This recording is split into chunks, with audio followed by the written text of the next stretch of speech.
하나님 감사합니다. 하나님 예배할 수 있는 귀한 시간 주셔서 이 시간 저희들 마음을 하나님께 올려드리며 다시 한번 말씀 가운데 저희들의 삶을 굴복시킬 수 있는 복된 시간을 주시며 참으로 감사합니다. 하나님 이 시간 더욱더 은혜로 역사해 주셔서 성령께서 역사하시는 것을 우리가 모두 경험할 수 있도록, 확실히 경험할 수 있도록 하나님 이 시간 성령으로 지혜와 명철로 저희들 가운데 역사해 주시옵소서. 우리가 하나님을 하나님으로 제대로 믿으며 높여드리며 살아갈 수 있도록, 하나님을 하나님으로 여기지 아니하고 우리가 우리의 삶의 주인인 것처럼, 우리가 하나님보다 더 높은 것처럼 더 이상 그렇게 못되게 살아가지 아니하도록 하나님 이 시간 저희를 굴복하시는 그 성령께서 저희를 찾아와 주시고 더욱더 충만하게 저희들의 마음을 다스려 주시옵소서. 교회 속한 자들 한 사람 한 사람 찾아가 주시고 열매 맺는 교회라는 그 이름에 창피하지 않을 만한 그런 삶을 살 수 있도록 주님께 하나님께 올려드릴 보여드릴 그 열매들로 그들의 삶이 온전히 채워줄 수 있는, 충만하게 채워줄 수 있는 그런 삶 살 수 있는 자들 될 수 있게 교회 속한 자들 어린아이로부터 작년에 이르기까지 한 사람도 빠지지 않고 하나님 이 시간 찾아가 주시고 하나님의 그 긍휼로 그들을 덮어 주시옵소서. 다시 한번 제 입술을 주장해 주셔서 하나님께서 원하시는 바 그 깊은 진리를 온전히 전할 수 있도록 더욱더 역사하여 주시옵소서. 예수님 이름으로 기도합니다. 아멘. 사도행전 18장 말씀 보도록 하겠습니다.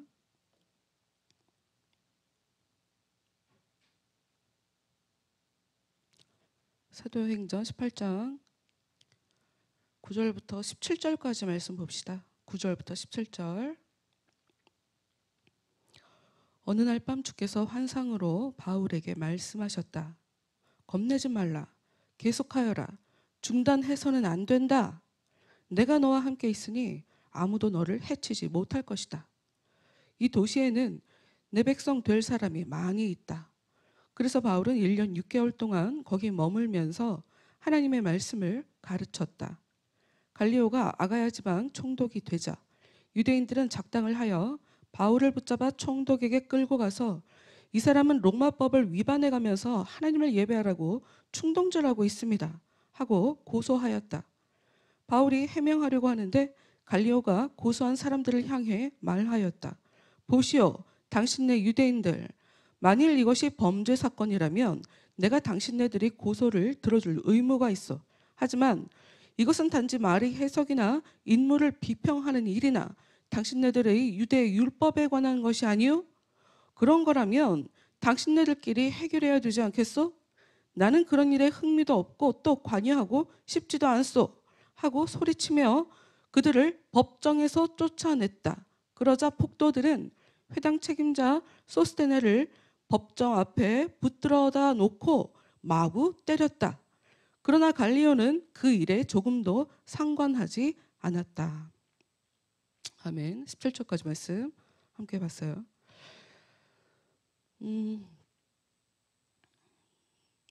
저는 제 개인적으로 이 신약 성경을 읽으면서, 그러니까 설교하는 것과 상관없이 제가 개인적으로 관심을 갖고 보는 부분이 있고 또 은혜를 받는 부분들이 있어요. 어떤 부분에 관심이 많냐면 바울이 왜 이 똑똑한 이 바울이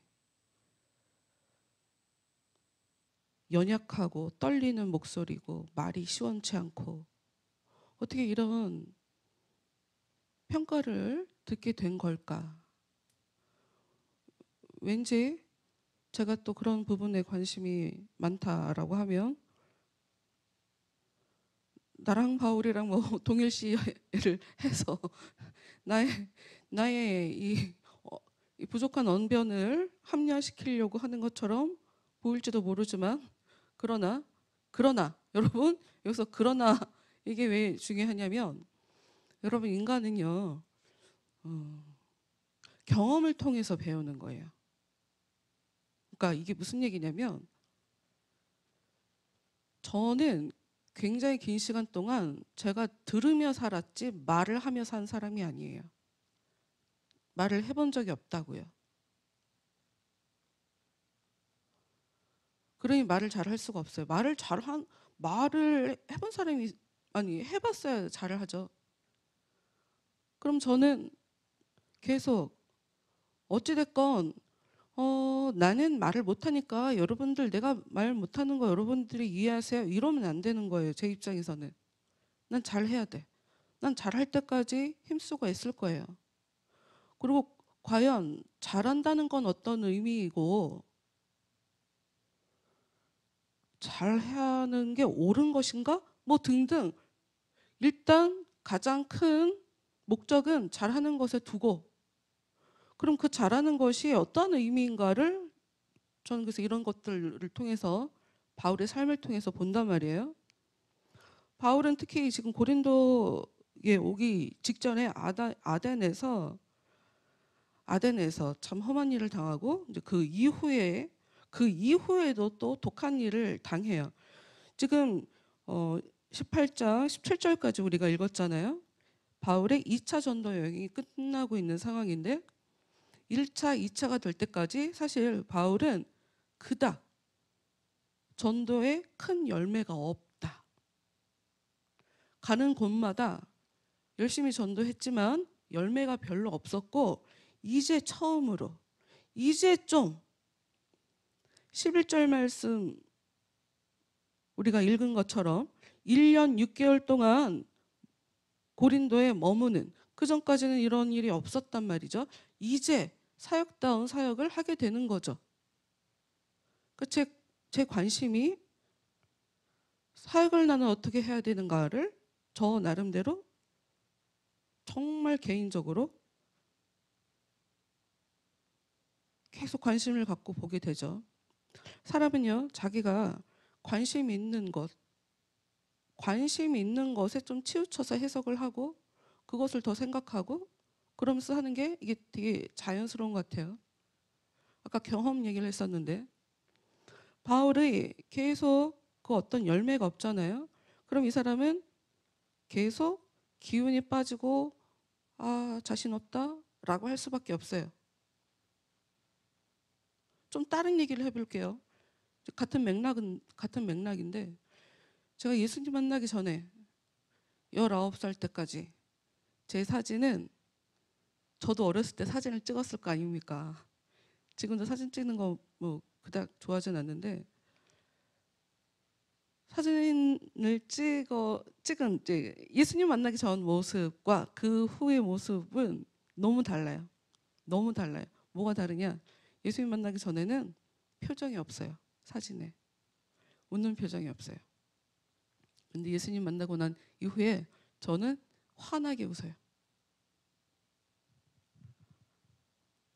예수님을 만나는 경험. 하나님이 정말 나를 사랑해 주시는구나를 알게 된 그 경험 때문에 제가 바뀐 거예요. 웃게 된 거죠. 심지어 제가 은혜를 받고 나서 제가 이제 주일학교 교사를 시작을 했거든요. 근데 갑자기 막 제가 맡고 있는 반이 아주 폭발을 했어요. 애들이. 그때 찍은 사진 집안 어딘가에 찾으면 있을 것 같은데 저 혼자 맡고 있는 이 아이들이 너무 많아져서 분반을 해서 다른 선생님들한테 보내야 되는가? 라고 할 정도로 저희 반에 애들이 굉장히 막 많아지는데 그때 찍은 사진의 제 모습의 그 얼굴 표정을 보면 정말 천사처럼 웃고 있어요. 어떻게 저렇게 해맑게 그리고 이제 은혜 받고 나면 진짜 실제로 얼굴이 좀 예뻐지거든요. 실제로 예뻐서요. 그래서 너무 다른 사람처럼 그러니까 제가 자라면서 이제 엄마한테 뭐 칭찬 제대로 들어본 적 없고 맨날 혼나고 맞고 이러면서 저는 그냥 우울할 수밖에 없고 내 의사 표현하지 않고 그냥 입 다물고 살고 그냥 표정 없이 살아가는 게 저한테 너무 다 자연스러웠던 거예요. 그럼 제가 하나님을 만나는 순간 하나님으로만 제가 변했나? 그게 아니라고요. 이 얘기를 하고 싶은 거죠. 아이들이 아주 그냥 초등학교도 하고 제가 또 중학교인지 고등학교 아이들도 맡았었어요. 그러니까 은혜가 넘치면 뭐 이것도 하고 싶고 저것도 하고 싶어지기 때문에 힘든 줄 모르고 중학생 애들도 또 맡았던 것 같아요. 한 번도 해본 적도 없는데 막 설교도 시키시고 겁 없이 했던 것 같아요. 20살 때 설교를 시키시는데 설교도 하고. 그런데 우리 엄마가 주지 않는 반응을 이 아이들이 저한테 해주는 거죠. 이 아이들은 제가 저를 좋아해갖고 온 애들이에요. 우리 엄마 그리고 아빠가 일찍 돌아가셨잖아요. 그러니까 아빠한테도 그런 뭐 웃는 얼굴이나 듣기 좋은 소리를 별로 들어본 적이 없는 제가 일단 하나님으로 변한 상태에서 아이들은 일단 그 애들은요 어린 선생님을 좋아해요. 좀 그렇다. 어리고 예쁨은 좋아해요. 그러니까 인기가 터지지. 더군다나 이제 은혜도 받고 하니까 제가 얼마나 막 상냥하고 하여튼 그랬겠냐고요. 그래서 이제 그 아이들과 서로 이렇게 주고받는 것 이걸 통해 제가 그때부터 변하기 시작했던 것 같아요. 이 경험이라는 거 되게 중요해요. 여러분 하나님을 만나면서 우리가 변하는 거 이거 되게 중요한데요. 한 걸음 더 나아가 하나님 때문에 내 영혼이 정말 변한 거라면 사람들과의 관계에서도 뭔가 변화라는 것이 일어날 거예요. 우리는 그런 걸 통해서 변해가는 거고, 아, 내가 변했구나를 알아가는 거예요. 이거를 뭐 칼로 이렇게 구별하듯이 정확하게 이거는 내가 알아가는 거고, 이거는 내가 이런 사람이구나 하는 것을 깨닫는 거야. 뭐 이렇게 정확하게 분리해서 볼 수는 없어요. 어찌됐건 이런 경험, 그러니까 나에 대해서 몰랐어도 어떤 일을 통해서 나의 모습을 알아가면서 또 나의 자존감이 올라간다고 해야 되나? 교회에서 사실 설교하시면서 자존감 얘기 많이 안 하시는데 성경은 아무리 봐도 이 믿음이란 단어와 우리가 보통 그냥 우리가 보통 일상생활의 삶에서 얘기하는 자존감이란 단어와 별반 다르지 않다. 자존감이 올라가요. 경험, 이거 되게 중요하죠. 여러분 지금 우리가 이제 1년이 후딱 넘게 다른 데 갔다가 지금 간만에 돌아온 거라 다시 한번 제가 처음부터 사도행전 1장부터 처음부터 다시 한번 보는 중이었는데 아 여기 짚고 넘어가야 되겠다는 생각이 들었었어요. 일단 11절 먼저 다시 한번 볼게요. 바울이 1년 6개월 동안 고린도에 머물면서 하나님의 말씀을 가르쳤다고 써있죠. 이 사람은 지금 화가 나 있었어요. 유대인들이 듣지 않으니까 아무리 예수를 전하려고 해도 지금 그리고 14절 이후에 이 모습도 보면 저 유대인들이 지금 바울에게 쫓아와서 쟤를 어떻게 하면 좀 혼내볼까 뭐 죽이려고 하는 사람들까지 나타나거든요. 그러니까 이 바울은 사역을 하는 데 있어서 자기를 적으로 적대시하는 적대자들을 굉장히 많이 만나는데 헬라 사람들이 자기를 힘들게 하는 게 아니라 유대인들, 동족인 유대인들이 바울을 못 살게 굴어요. 아무리 설득시키려고 해도 안 되는데 정작 헬라인들은 믿으려고 하는 거죠. 그리고 하나님도 계속 얘기해라, 멈추지 마라 라고 얘기하시죠. 그래서 11절 그래서 바울이 1년 6개월 동안 거기에 머물게 된 거예요. 소득이 없는 것처럼 보이고 화가 나서 안 할 거야, 안 하겠어 라고 더 이상 내가 회당에 가서 유대인들 너희들에게 말씀을 전하지 않겠어, 예수를 전하지 않겠어 라고 했는데 하나님의 뜻이 전해라 라고 하니까 1년 6개월 동안 머물면서 하나님의 말씀을 가르치죠. 이제 본격적으로 이제 가르치는 것을, 이전까지는 1년 6개월 동안 머문 적이 없다. 처음으로 이제 이렇게 긴 시간 가르치게 된 거예요. 근데 여기서 좀 먼저 가르쳤다라는 이 단어가 굉장히 좀 독특한 단어라고 봐야 되는데, 가르치는 게 뭐 알죠? 우리는 가르치는 게 뭔지. 바울이 가르쳤대요. 보통 가르쳤다라고 하면 뭐 교훈을 주었다, 뭐 어떤 상황에 잘 알 수 있도록 뭐 가르쳐 주었다, 뭐 이런 의미로 그렇게 알 수가 있죠. 그러나 이 단어는 구약에 리마드라는 단어를 번역을 한 거거든요. 구약에 나오는 단어를 번역해서 쓴 말인데요. 구약의 이 단어는 가르친다라는 의미가 아니라 배운다라는 뜻을 갖고 있어요. 배운다라는 뜻을 갖고 있어요. 좀 희한하죠? 배운다라는 단어를 가지고 와서 가르쳤다, 계속 가르쳤다라고 지금 묘사를 하고 있는 거예요.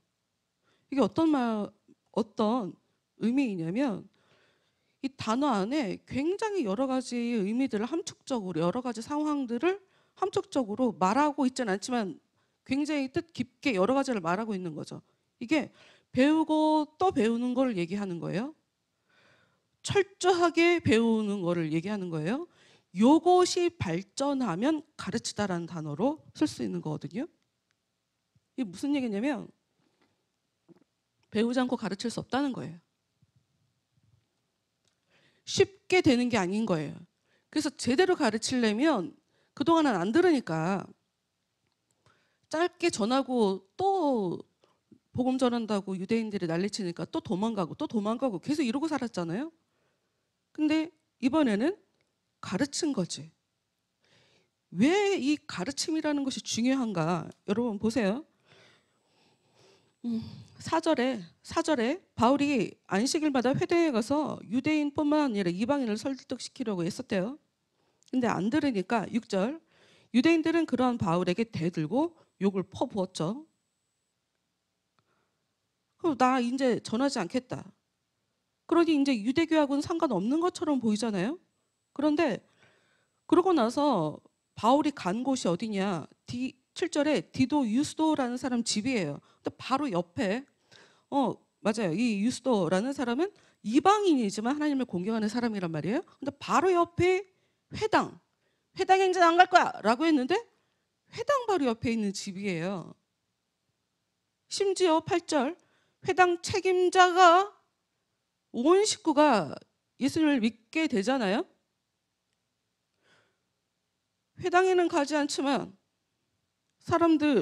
고린도 사람들이 예수님을 이제 믿게 되면서, 그 이방인들이 예수님을 믿게 되면서 이제 그들을 가르치고 했던 그런 상황에, 이 17절만 먼저 볼게요. 17절.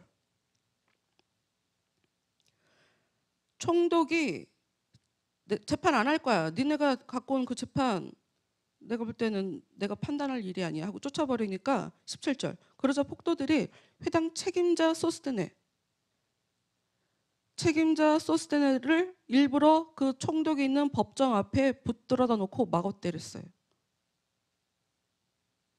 이렇게라도 총독이 움직이게 만들으려고 유대인들이 머리를 쓰는 거죠. 지금 시끄럽게 만드는 거예요.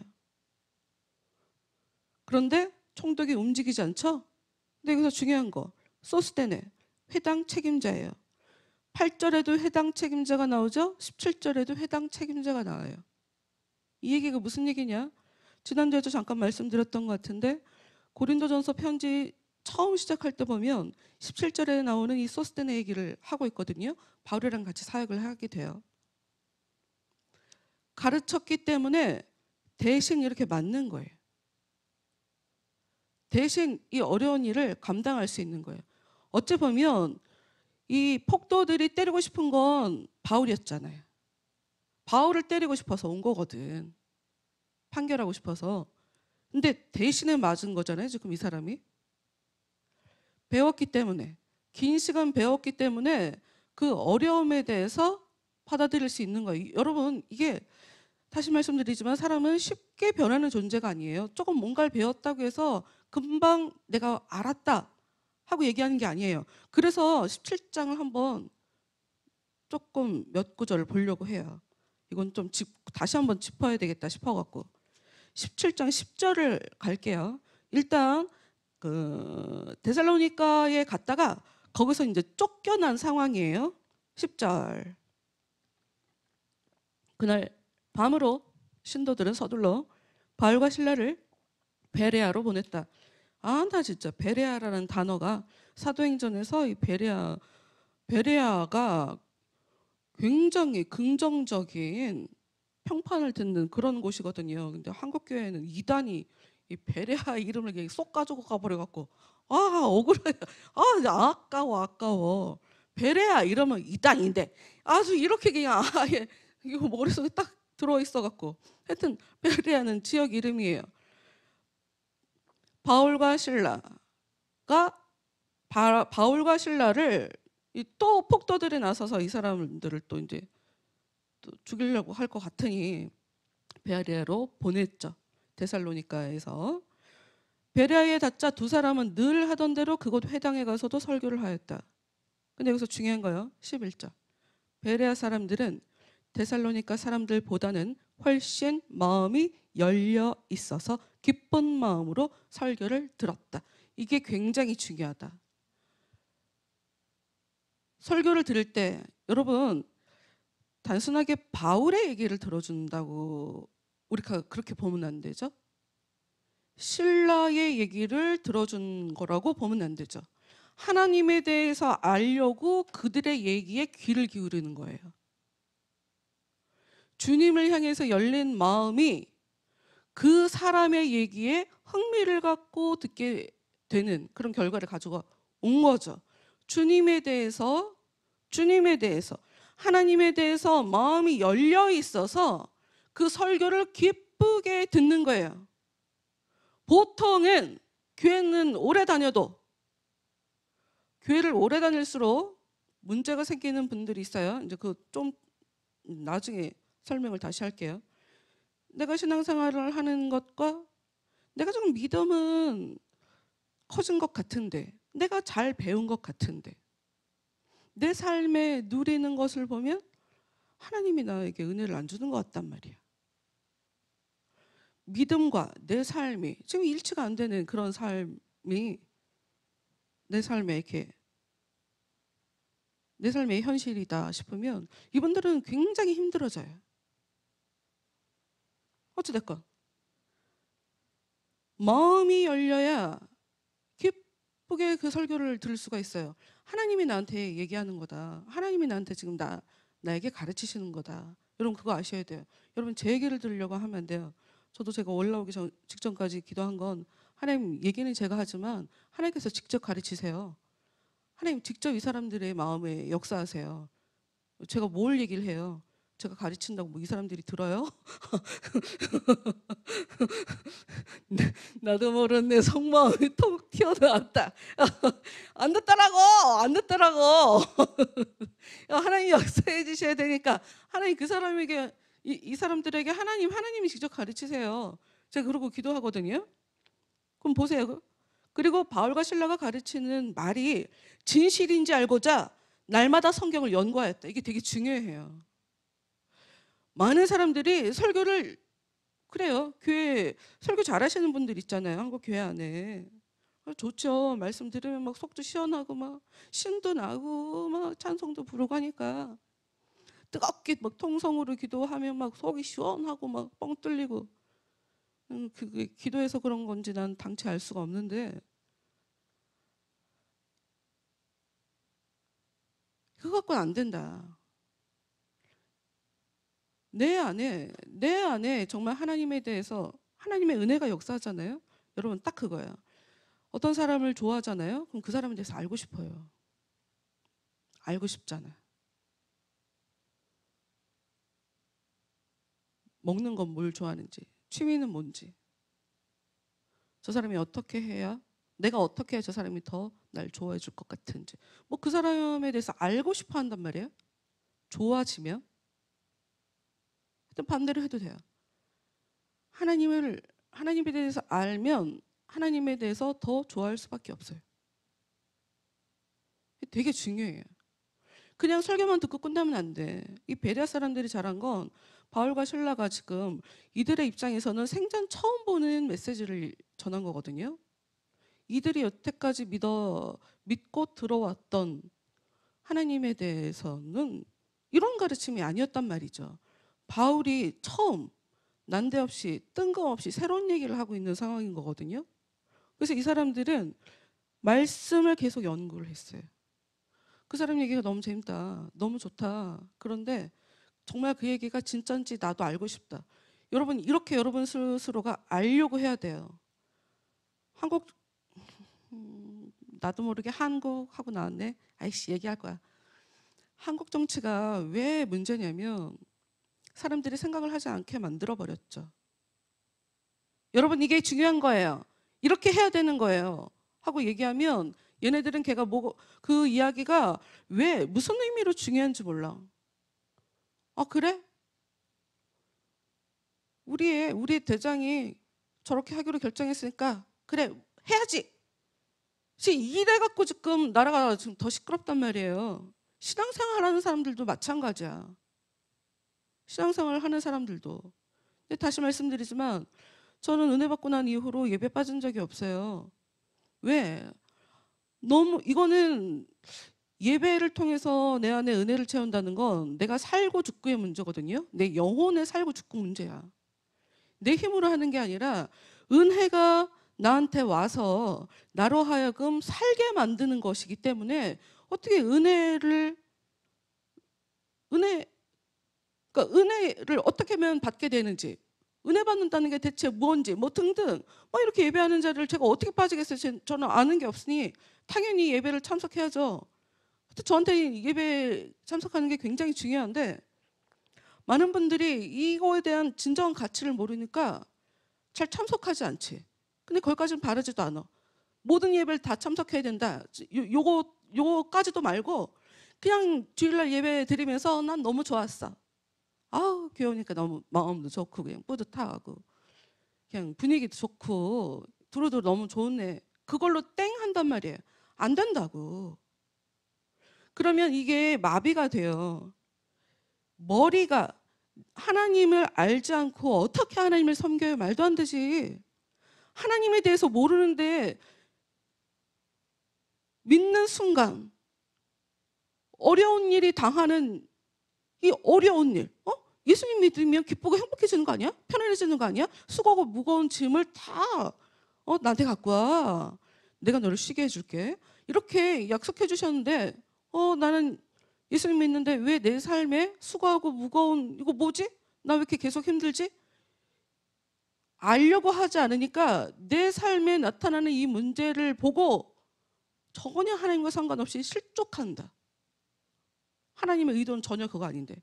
여러분, 지금 바울은 가는 족족 계속 욕먹고 죽이려고 했고 계속 도망다니고 피신당하고 피신해야 했고 바울은 계속 그런 삶을 살고 있어요. 근데 왜 이게 가능하냐? 이 사람은 자기가 예수님을 만났어요. 그리고 내가 이제껏 예수님 만나기 전에 난 성경 정말 잘 안다고 생각했는데 그거 다 의미 없었구나 하는 것도 알았어요. 그리고 예수님이 직접 바울에게 너는 내가 이방인들 위해서 특별히 불렀어. 이것도 알았어요. 그러니 바울은 흔들리지 않아요. 심지어 우리가 18장 보면서 바울이 이제 너희들 유대인들한테 이제 복음 안 전할 거야. 라고 하니까 예수님이 나타나셔서 얘기해야 돼. 계속 가르쳐야 돼. 이러잖아요. 예수님이 계속 나타나셔서 바울에게 흔들리지 마. 이거 계속 하자. 뭐 이렇게 얘기를 해주시니까 그러니 이 사람은 흔들리지 않고 어려운 일이 있어도 하나도라고 하면 안 돼. 근데 그 두 부분이 다 있는데 바울이 자기가 고생하고 어려운 일 당한 것에 대해서 자랑하는 것도 있어요. 근데 이건 단순하게 내가 이렇게 자랑했어. 내가 예수를 위해서 이렇게 희생했어. 그런 의미가 아니에요. 나는 은혜를 알기 때문에 내가 이런 거를 감당할 수 있었다. 이런 차원으로 얘기하거든요.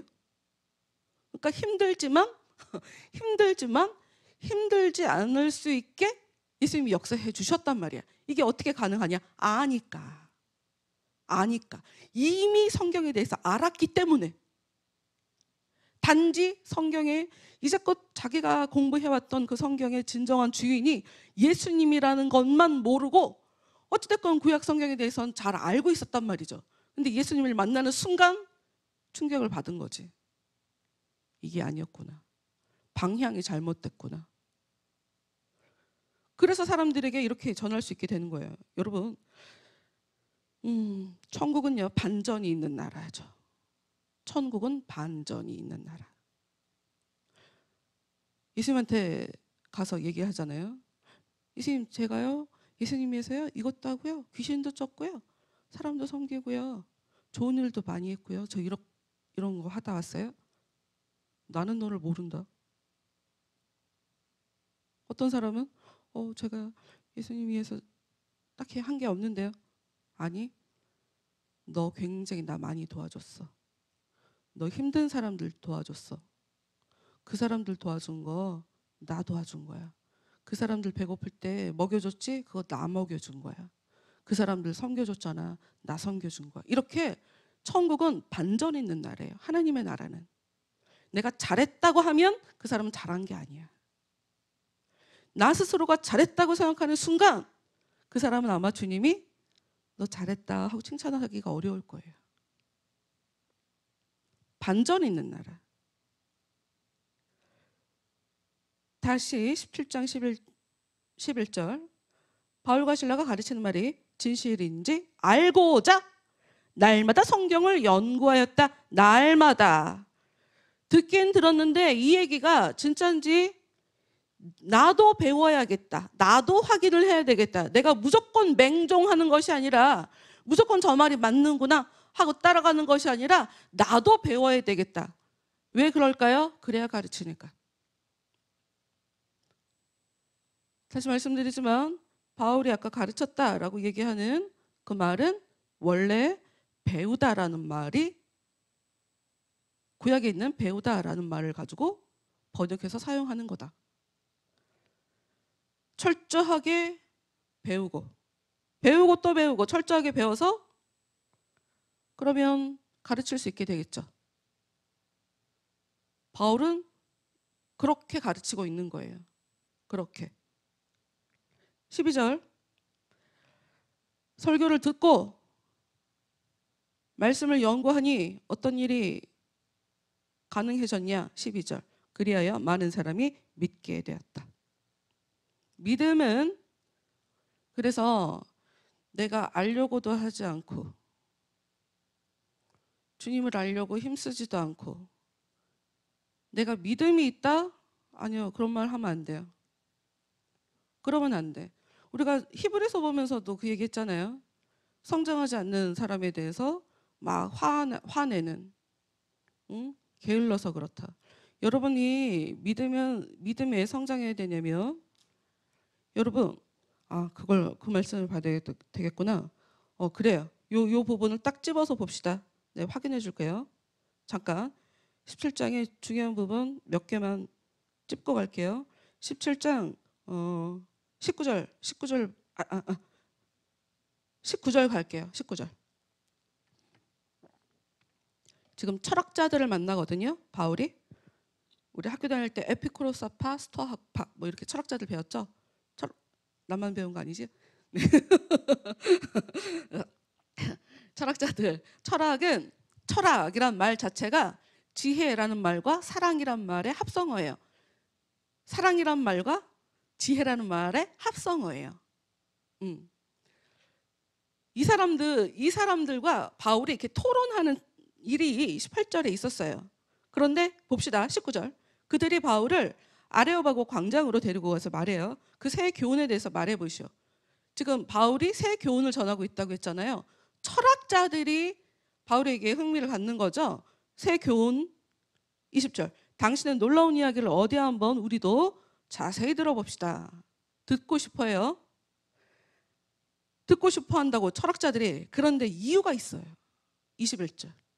아덴 사람들이나 그곳에 사는 외국인들은 모두가 늘 새로운 것을 찾아서 듣고 토론하는 것으로 세월을 보내고 있었던 것이다. 예수를 믿으려고 듣는 게 아니에요. 이 사람들은 지혜, 사랑. 철학은 지혜. 어떤 것이 지혜일까? 이것이 지혜일까? 나 저 새로운 얘기 너무 좋아. 이게 철학자들이 보이는 삶의 행태거든요. 뜬금없이 바울이 새로운 이야기를 하니 새로운 얘기니까 좋아한 거야. 믿으려고 한 게 아니라. 믿을 수가 없죠. 그러나 비슷하죠. 계속 토론하고 듣고 그게 어떠한 의미인지 깨달아가고 긴 시간 다르다고 그러는데 베레아 사람들이나 이 아덴의 이 철학자들이나 비슷한 모습인데 비슷하게 시간을 소요하는데 시간을 사용하는데 한쪽은 믿어져요.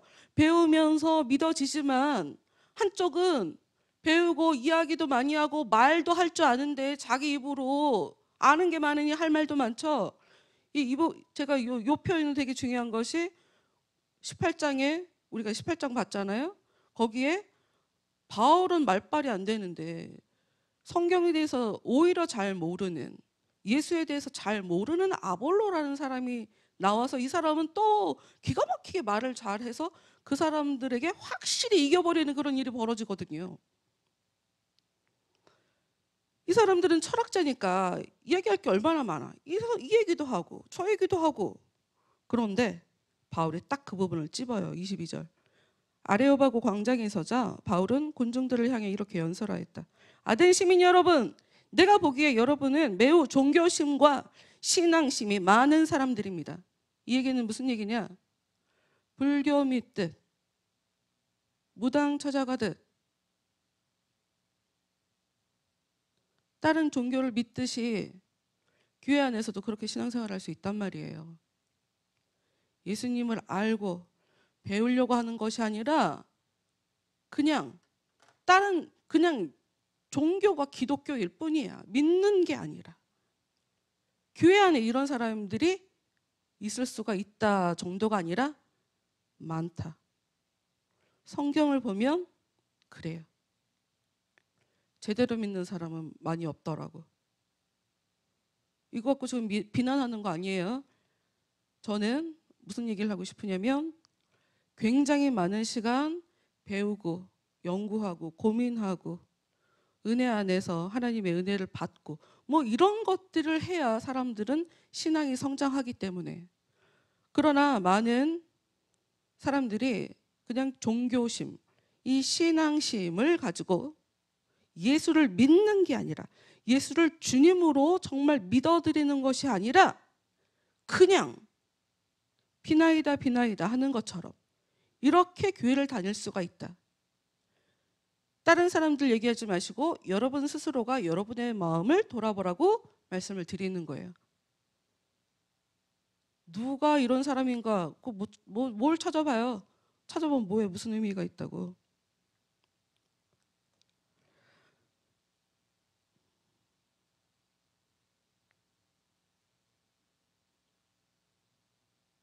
예레미야 2장 19절 말씀 보도록 할게요.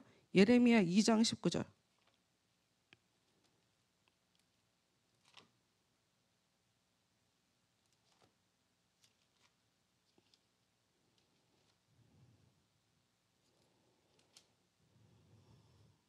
예레미야 2장 19절. 하나님이 이스라엘 백성들에게 그 예언의 말씀을 주시는 상황이에요. 봅시다. 2장 19절. 네 자신의 죄악이 네게 형벌을 내리고. 여러분 다시요. 우리는 하나님이 벌 주는 거로 생각하죠. 예수님이 살려주는 걸로 생각하잖아요. 응? 예수님 도와주세요. 이렇게 우리는 예수님이 도와주는 걸로 생각하고 하나님이 우리가 하나님한테 잘못했으니까 벌을 준다 이렇게 생각해요. 근데 하나님의 표현법을 보면 19절 네 자신의 죄악이 너에게 형벌을 내리고 내게 등을 돌리고 떠나간 그 배신이 너에게 보복한다.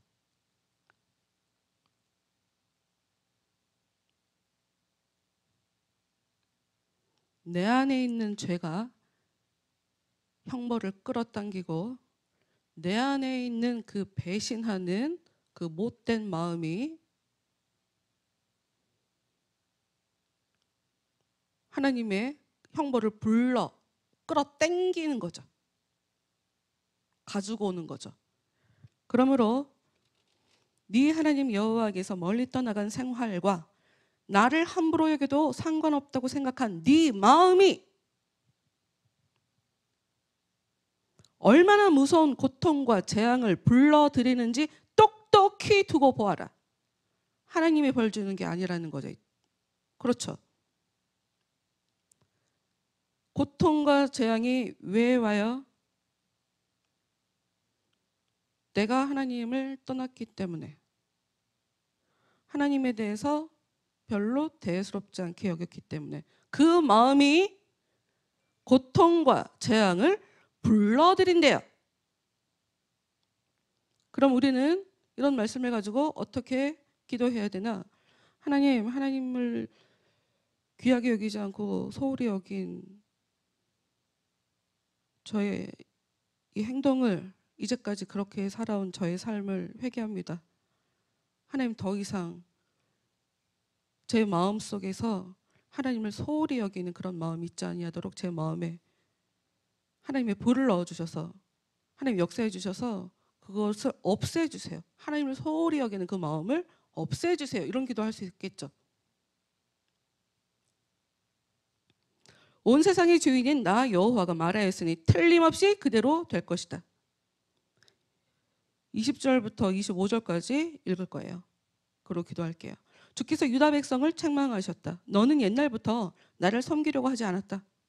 너는 내게 충성하며 섬기는 일을 고역으로 여기며 늘 부담스럽게 생각하였다. 나도 한번 자유롭게 살고 싶다. 그거 외치면서 너는 우상을 섬기는 언덕마다 찾아다니며 푸른 나무 밑에 누워 창녀처럼 네 몸을 내주었다. 여러분 이스라엘 사람들이 왜 하나님도 믿고 우상도 섬겼냐면 이방신 많이 섬겼잖아요. 나라가 망할 때까지 계속 섬겼다고 말씀을 함께 봤었죠. 그들은 삶을 똑바로 살아라 이런 얘기 하지 않아요. 근데 하나님은 삶을 똑바로 살아라 얘기를 하는 거예요. 그럼 사람들은 뭘 믿고 싶어요? 우상을 섬기고 싶죠. 그냥 재물만 갖다 바치면 돼. 자유롭게 살고 싶다 이렇게. 일주일에 한 번씩 내가 쉬어야 되는데, 응? 아니면 내가 조금이라도 일 더해서 돈 벌어야 되는데 내가 왜 쉬어? 내가 왜 그 하나님 섬기느라고 왜 하루를 공쳐? 이럴 수 있거든요. 하나님께 나아오는 것을 이 사람들은 굉장히 부담감으로 여긴 거죠. 어려움으로 여긴 거죠. 시편 2편에 그 말씀이 나와요. 하나님이 사람들을 보고 비웃는데요. 하나님께서 왜 그러냐면 그러니까 우리가 자유롭게 살아야 되잖아. 하나님 그 왕이 있으면 우리가 그 지배를 받아야 되잖아. 그러니까 죄를 우리가 쫓아내버리고 우리가 이겨버리고 우리 자유롭게 살자. 사람들이 그렇게 생각하는 걸 보고 하나님이 비웃는다 하고 시편 2편에 써 있어요. 나도 한번 자유롭게 살고 싶다. 21절 나는 너를 참 포도나무로 골라서 심었고 너 역시 좋은 나무로 자라났었다. 그러나 이제는 네가 어떻게 되었느냐? 너는 무성한 들포도로 변해버려서 나는 네 참모습을 더 이상 알아볼 수가 없다. 네가 이제는 아무리 독한 잿물로 네 몸을 씻고 많은 비누로 네 몸을 닦아내어도 네 죄악으로 더럽혀진 오물은 내 눈앞에 여전히 그대로 남아있다. 네 하나님 나 여호와가 한 말이니 똑똑히 들어라. 네가 어떻게, 나는 더럽지 않아요. 나는 바울 신들과 아무 상관도 없었어요. 라고 주장할 수 있느냐? 네가 흰놈 골짜기에서 한 짓들을 돌이켜 보아라. 흰놈 골짜기라는 곳에서 그들의 신을, 그 우상을 섬기는 그런 의식을 가졌었어요. 사람 죽이고 자기 자식들 죽여서 바치고. 네가 거기서 저지른 짓들을 똑똑히 보아라. 너는 발전기에 들어선 재빠른 암낙타처럼 이리저리 급하게 뛰어다녔다. 너는 사막의 모든 길에 익숙한 야생 나귀와도 같았다. 온통 성욕에 쫓기어 헐떡거리고 어느 누구도 붙잡아 메어둘 수 없는 짐승과 같았다. 수나기는 그런 암컷을 찾아다니느라고 오랫동안 헤맬 필요도 없다. 암컷들이 발전기만 되면 뛰어다니며 수컷들을 찾아내기 때문이다. 이스라엘아, 정신을 차려라. 너는 지금 신발의 밑창이 뚫어지도록 우상이라는 사내들을 쫓아다니고 있다. 너는 이리저리 뛰어다니느라고 지금 목이 타고 있다. 그러면서도 너는 내게 이런 소리를 외치고 있다. 제발 나를 붙잡지 말아요. 이젠 소용없어요. 나는 난 모르는 사내들이 좋아요. 그들만 따라다니겠어요. 옛날에 힘들 때는 하나님 살려주세요 하지만, 그래서 하나님이 도와주면, 그래서 삶이 편안해지면 이젠 내가 하고 싶은 거 하고 살아야지, 이렇게 보통 사람들이 그러고 살거든요. 배우려고 하지 않아요. 사람들이 언제 배우려고 하냐면 이 일이 계속 반복되면, 계속 반복되니까 그때 다 끝난 것 같은데 왜 또 그러는 거야? 그때 가서 이제 고민이라는 걸 하죠. 한 걸음 더 나아가. 이젠 아무리 얘기해도 살려달라고 해도 도와주지 않아. 하나님이 없는 것 같아. 안 도와주는 것 같아. 더 이상 내 주위에 나를 도와줄 것 같은 사람도 없고 싹 완전 망했네. 그때 하나님에 대해서 배워요. 여러분, 나는 여러분들이 여기까지 안 갔으면 좋겠어요. 다시 한번, 내가 굉장히 자주 얘기했지만 제가 본 우리 엄마는 돌아가실 때까지 다 뺏겼어. 하나님한테 다 뺏겼어.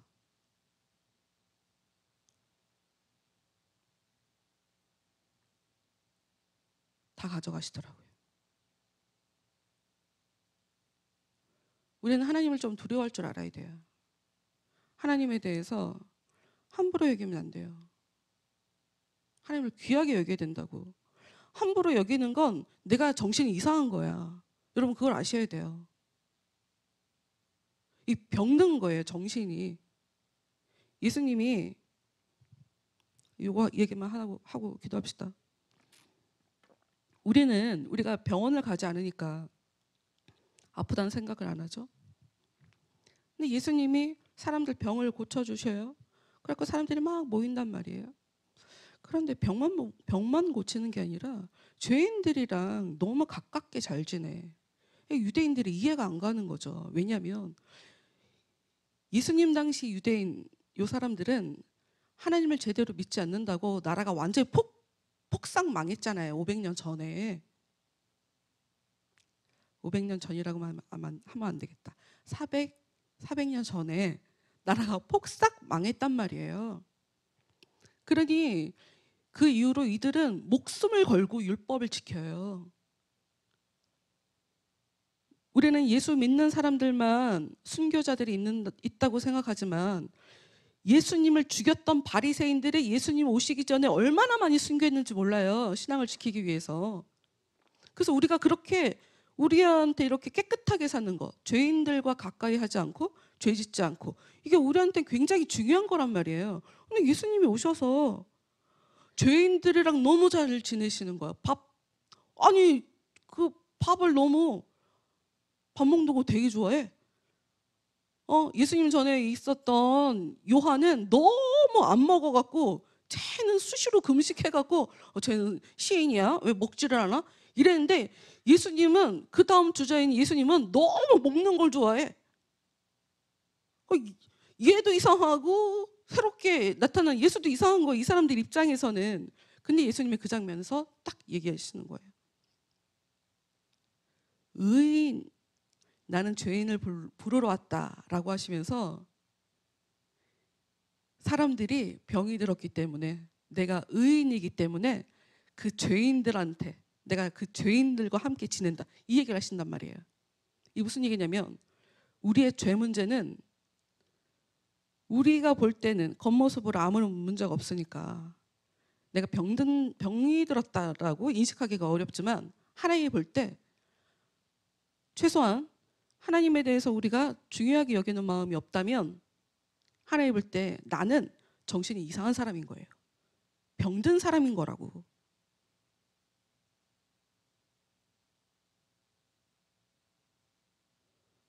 모든 사람들이 죄인이기 때문에 예수님이 볼 때, 하나님이 볼 때 모든 사람이 병든 거란 말이에요.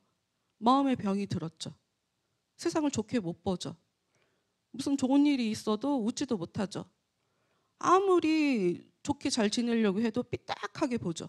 부정적으로 보죠. 뭘 얘기하고 싶어 하는지도 모르고 무조건 충성을 하죠.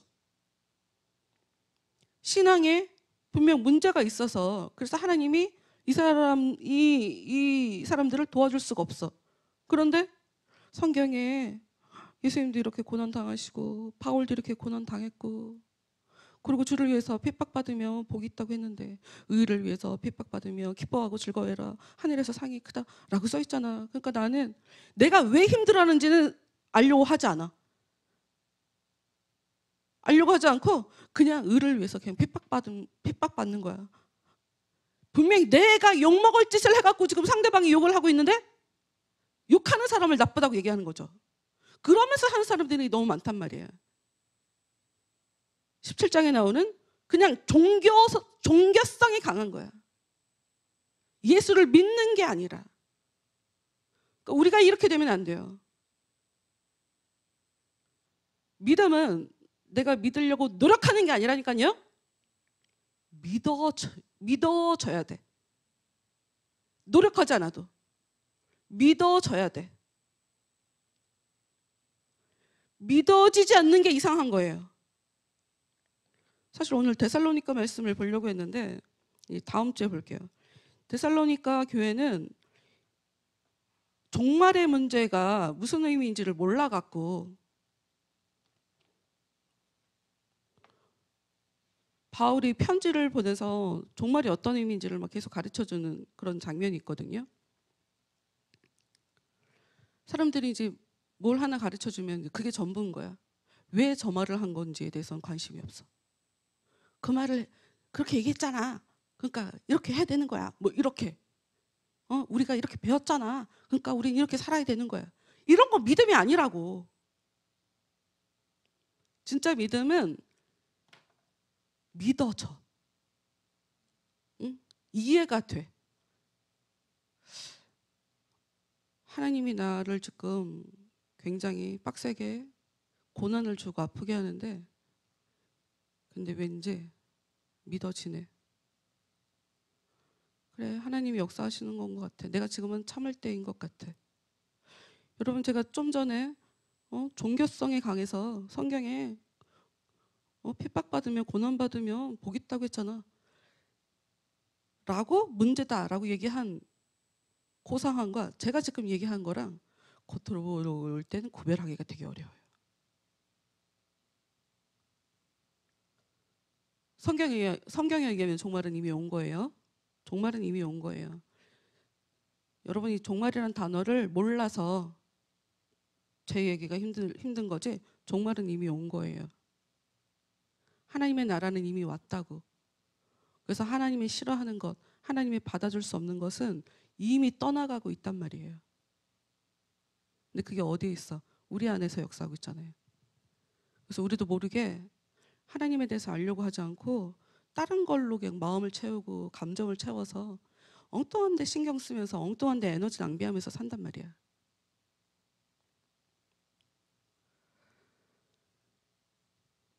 자신을 알아야 돼요. 그리고 내가 노력하지 않아도 믿어져야 돼요. 요거가 될 때까지 우리는 멈추면 안 돼요.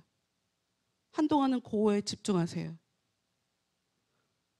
그런데 아마 요게 되면 하나님이 또 한 단계 업그레이드 시키려고 그때 또 잠깐 어려움이라는 걸 또 줄 거예요.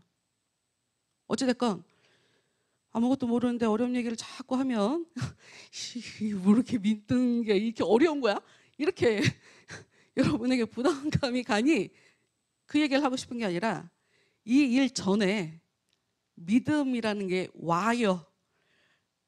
믿음이 진짜 왔는지 확인해보자 이러려고 어려운 일이 생기는 거예요. 응?